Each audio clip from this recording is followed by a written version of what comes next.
செல்லுகிறார்கள். வேகமாக செயல்பட வேண்டிய செல்ல வேண்டிய அந்த இளைஞர்கள் அப்படியும் இப்படியும் குறுக்கும் நெடுக்குமாக அந்த இருசக்கர வாகனத்தை பைக்கை ஓட்டுகிறார்கள். எனக்கு சற்று சந்தேகம், என்ன இப்படி இரண்டு இளைஞர்கள்? வழக்கமாகவே நான் இளைஞர்களுடைய ஆற்றலை நான் அறிந்தவன். அவர்கள் வேகமாக செயல்படக்கூடியவர்கள்.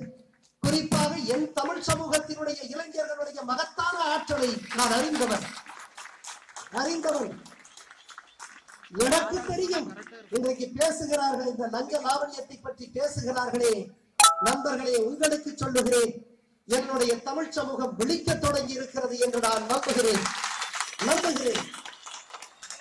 இந்த தமிழ் மண்ணில் இருந்து லஞ்சம் லாவண்யம் பெரியவர்கள் விரும்புகிறார்களோ இல்லையோ, இந்த தமிழ் மண்ணில் இருந்து லஞ்ச லாவண்யத்தை இன்னொரு 10-15 ஆண்டுகளில் எம்முடைய இளைஞர்கள் அப்புறப்படுத்த போகிறார்கள் என்பதுதான் வரலாறு.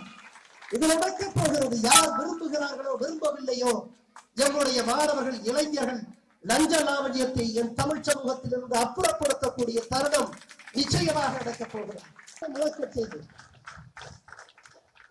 என் தமிழ் சமூகம் நேர்மையான ஒரு சமூகமாக உருவாதா என்று ஏக்கத்தோடு எண்ணி அந்த அடிப்படையிலே செயல்பட்டதனுடைய விளைவாக 24 ஆண்டுகளிலே 24 முறை மாற்றப்பட்ட பொழுதும் என்னை இடமாற்றலாம் உடைய என்னுடைய கொள்கையை ஒரு காலம் மாற்ற முடியாது என்று உறுதியோடு இருந்த இடத்திலே சொல்லுகிறேன் நண்பர்களே. எனவே இது இன்றைக்கு மாற்றப்பட வேண்டும். லஞ்சமும் ஊழலும் இந்த தேசத்தை ஒரு புற்றுநோயை போல அரித்துக் கொண்டிருப்பது என்ற காரணத்தினால் என் தேசத்தினுடைய முன்னேற்றம் தடைபடுகிறது. என்னுடைய சமூகத்தினுடைய ஏற்றங்களும் மாற்றங்களும் தடைபட்டு போவதற்கு அடிநாதமாக இருப்பது லஞ்சமும் ஊழலும். தமிழ் எங்கே வாழ்கிறது? இன்றைக்கு நான் நாளை இதே நேரத்திலே உத்தரப்பிரதேச மாநிலத்திலே லக்னோவுக்கு 100 கிலோமீட்டருக்கு அருகே இருக்கக்கூடிய பாரதம் என்கின்ற தொகுதியினுடைய தேர்தல் பார்வையாளராக நான் இதே நேரத்தில் நாளைக்கு நான் அங்கே இருக்க வேண்டும். அங்கிருந்து இடத்திலே பேசுகிறார்.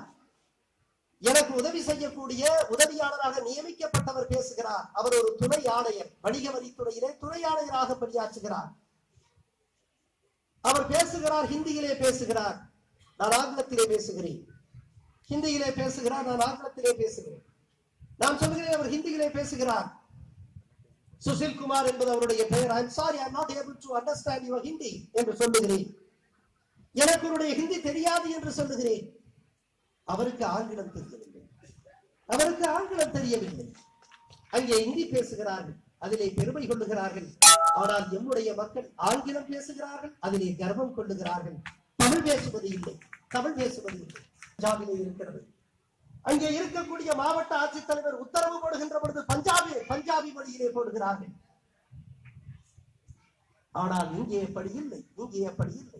எனவே என் தமிழ்நாட்டில் இல்லாது போன இந்த தமிழை வாழ வைப்பவர்களாக, அடுத்த தலைமுறைக்கு இந்த தமிழை எடுத்துச் செல்லக்கூடிய ஏற்றமுடையவர்களாக எம்முடைய அரசு பள்ளியிலே இங்கே படிக்கக்கூடிய பிள்ளைகள் செய்கிறார்.